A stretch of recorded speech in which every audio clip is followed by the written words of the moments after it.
Si vous êtes curieux de savoir pourquoi Bambi était considéré comme de la propagande nazie et comment Agatha Christie elle-même s'est retrouvée impliquée dans une affaire policière un peu louche, vous devriez aimer cette vidéo. Bonjour, comment allez-vous? Je suis ravie de vous accueillir dans cette nouvelle vidéo qui va changer un peu de ce qu'on peut voir d'habitude. Je vais vous parler anecdotes de littérature. 10 anecdotes de littérature, soit drôles, soit très intéressantes historiquement, très intéressantes d'un point de vue littéraire, qui sont souvent à contre-courant et qui prennent le contre-pied de l'image qu'on a de l'œuvre ou de l'auteur, et j'ai trouvé vraiment hyper intéressant. À chaque fois que je les ai découvertes, ça m'a fait un petit ah ouais, ok, stylé, je savais pas, et je me suis dit que ce serait sympa de partager ça avec vous. Alors on commence sans plus attendre avec la première anecdote, qui est que Pinocchio c'était pas un si gentil garçon que ça. Et l'auteur du livre, Carlo Collodi, il aimait pas vraiment les enfants. Moi je savais pas que Pinocchio c'était un livre de base, mais c'est une œuvre littéraire avant de devenir un Disney. Et dans l'histoire originelle, Pinocchio tue Jiminy Cricket et ensuite il est lui-même tué par ses ennemis, donc le renard et le chat, qui le pendent à un arbre.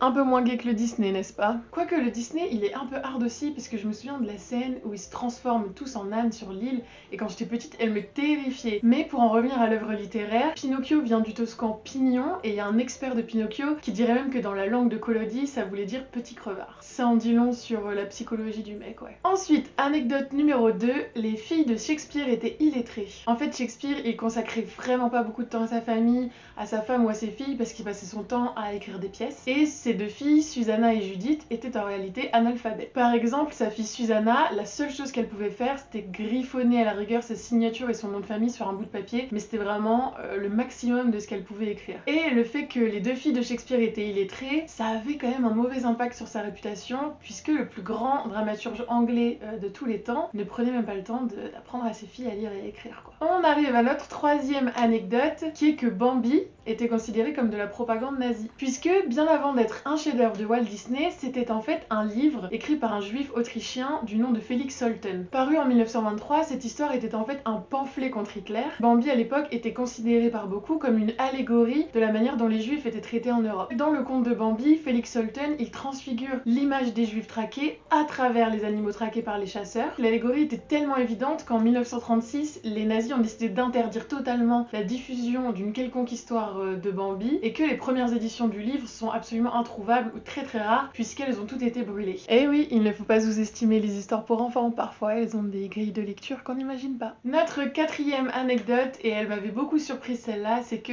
la Madeleine de Proust n'était pas une madeleine mais une biscotte. La fameuse Madeleine de Proust, ce petit biscuit que le narrateur de À la recherche du temps perdu goûte et qui lui fait ce fameux déclic, qui lui fait remonter les souvenirs d'enfance, les bons moments de quand il était petit. Et bien quand on regarde les premiers brouillons de l'œuvre, c'était en fait une biscotte qui avait entraîner ce déclic chez le narrateur. Sauf que l'éditeur a trouvé que ça sonnait pas très bien et que Madeleine, ça sonnait quand même plus français et que ça allait parler à beaucoup plus de gens, donc l'éditeur a juste décidé de changer le mot. Et donc Marcel Proust n'avait pas du tout parlé de Madeleine, il avait parlé d'une biscotte, et c'est simplement un changement éditorial qui a fait que ce qui est resté, c'était la fameuse Madeleine de Proust. On salue au passage Marcel Proust, ce fameux écrivain de phrases à rallonge avec le record de 856 mots dans une seule phrase. Oui, 856 mots dans une seule phrase. Ensuite, cinquième anecdote, c'est que tout le monde connaît Robinson Crusoe, mais personne ne connaît le nom du titre en entier. Puisque l'œuvre de Daniel Dafoe porte en fait le nom de, et je vais devoir prendre mon ordinateur pour vous lire tellement c'est long, c'est La vie et les aventures étranges et surprenantes de Robinson Crusoe de York, marin, qui vécut 28 ans sur une île déserte sur la côte de l'Amérique, près de l'embouchure du grand fleuve Orénoque, à la suite d'un naufrage où tous périrent à l'exception de lui-même, et comment il fut délivré d'une manière tout aussi étrange par des pirates. Écrit par lui-même. Ouais, pas étonnant qu'il l'ait raccourci. Qui aurait dit un titre aussi long ?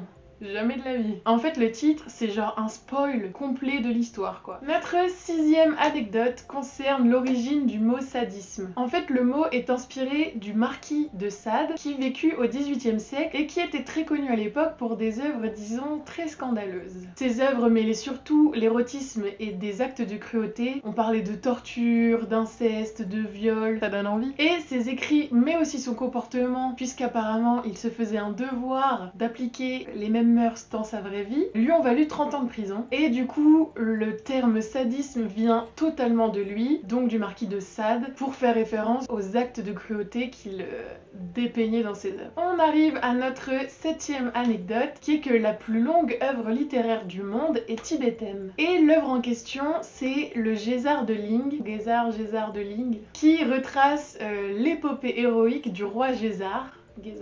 Décidément. Et elle est connue pour être l'œuvre littéraire la plus longue du monde à ce jour, avec plus d'1 million de vers. Et on estime qu'il faudrait plus d'1 an pour réciter l'œuvre en entière. Et puisqu'on parle d'œuvres littéraires interminables, savez-vous quel est le plus long roman français? C'est un roman écrit au XVIIe siècle qui s'appelle Artamème ou le Grand Cyrus. Écrit par Madeleine et Georges de Scudéry, c'est donc le plus long roman français puisqu'il fait pas moins de 13 000 pages. 13 095 pages pour être précise. Ce qui équivaut à 2 100 000 mots. Ouais, 2 100 000 mots. Alors assez étonnamment, il a eu un énorme succès quand il est sorti et petit à petit, évidemment, il est tombé aux oubliettes puisque qui veut lire un roman de 13 000 pages? Sérieusement, 13 000 pages. Mais si jamais ça vous intéresse, on ne sait jamais, je ne juge pas. Il est disponible gratuitement sur internet si vous voulez aller le lire. Ensuite, anecdote numéro 8. Sherlock Holmes n'a jamais, au grand jamais, dit élémentaire mon cher Watson. Ouais, je suis aussi surprise que vous. Dans les 60 histoires de Conan Doyle, Sherlock Holmes n'a jamais dit élémentaire mon cher Watson. Et en fait, c'est ce qu'on appelle une citation apocryphe. Une citation apocryphe, c'est une citation souvent célèbre qui est attribuée à une personne qui ne l'a pourtant jamais dite. Mais alors d'où vient la confusion? En fait, on peut expliquer ce phénomène par le fait que dans l'œuvre de Doyle, Sherlock Holmes s'exclame parfois élémentaire et parfois il va appeler son vieil ami mon cher Watson, et probablement qu'avec le premier film en 1929 et ensuite les séries radio puis les séries télé, l'expression s'est popularisée, il y en a un qui l'a utilisée et nous voilà. Pour notre 9e et avant-dernière anecdote, je vais vous parler prédiction et vision du futur. Puisque l'œuvre Le naufrage du Titan avait prédit le naufrage du Titanic.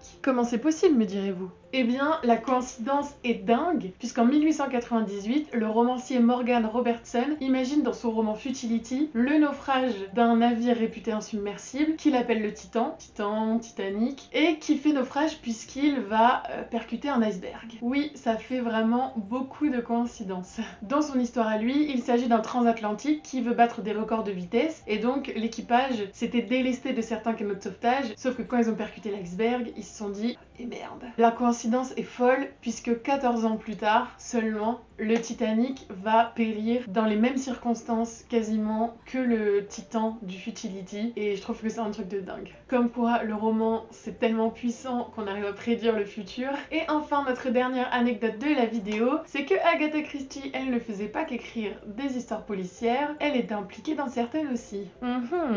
Elle ne nous disait pas tout. Et oui, l'écrivaine Agatha Christie, elle a été impliquée dans une histoire policière dans sa propre vie à elle, puisque en 1926, elle a mystérieusement disparu. Et ça a fait la une des journaux à l'époque. Plus de 15 000 personnes se sont rassemblées avec la police pour faire des battues géantes pour essayer de la retrouver, puisqu'elle s'était vraiment volatilisée du jour au lendemain. Et puis, finalement, 2 semaines plus tard, elle est retrouvée dans un hôtel amnésique dans lequel elle s'était enregistrée sous le nom de la maîtresse de son mari. Et ça, elle ne s'en est jamais expliquée. On n'a jamais su pourquoi elle avait disparu 2 semaines, pourquoi elle était amnésique, pourquoi elle s'était enregistrée sous le nom de la maîtresse de son mari dans un hôtel, mais il y a anguille sous roche. Et voilà, c'est tout pour moi pour cette vidéo, j'espère qu'elle vous aura plu. Dites-moi si vous avez aimé en commentaire et dites-moi si vous connaissez des anecdotes vous sur des écrivains, sur des œuvres, même sur des films, peu importe, parce que vraiment moi ça me passionne et j'adore lire ce genre d'histoire. En attendant, je vous dis à la prochaine et je vous souhaite d'excellentes lectures.